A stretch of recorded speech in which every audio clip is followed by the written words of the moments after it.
la tartine, elle cligna des yeux et ça a disparu.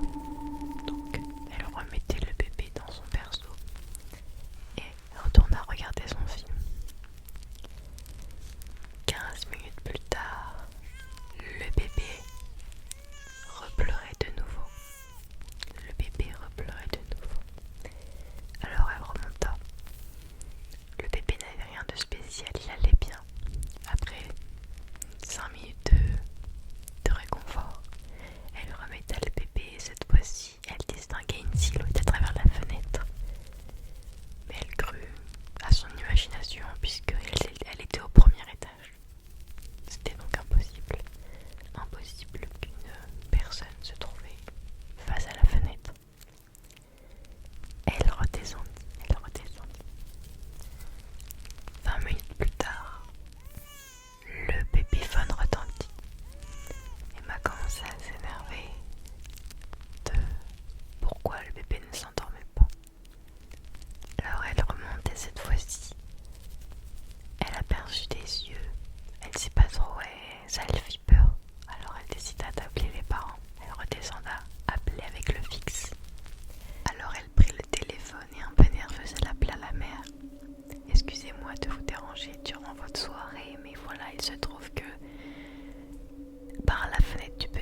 message apparut. Regarde derrière toi. Regarde derrière toi.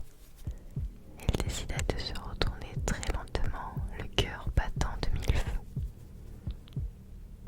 Et elle vit sa porte s'ouvrir tout doucement. Et elle aperçut une ombre. Une ombre. Elle retourna la tête, éteigna son téléphone, s'allongea sous sa couverture. Et quelques secondes plus tard, elle entendit son téléphone retentir. Et elle décida de les regarder rapidement. Encore un message de elle-même. Merci d'avoir tourné la tête. Cette fois, elle était figée. Elle ne respirait plus. Le téléphone s'est rééteint. Elle était toute seule dans le noir. Et d'un coup, le téléphone se ralluma. Direction la caméra où il y avait la photo de Léa. Cette photo qui montrait Léa il y a à peine 15 minutes dans son lit. Mais cette fois-ci, une tête, quelqu'un semblait juste derrière elle. Une silhouette, on ne sait pas trop la définir. Et un message retentit.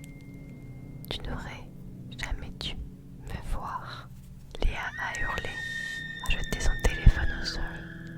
Et au moment où son téléphone s'est jeté, toutes les lumières se sont allumées.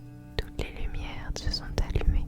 Elle vit rapidement quelqu'un dans le coin de sa chambre tout en noir, la fixant, les yeux écarquillés, et les lumières se sont éteintes. Elle sentit un souffle se rapprocher d'elle, et elle entendit dans le coin de son oreille gauche: regarde encore. Son téléphone fissuré, mais elle distingua nettement à la caméra qu'il s'agissait d'une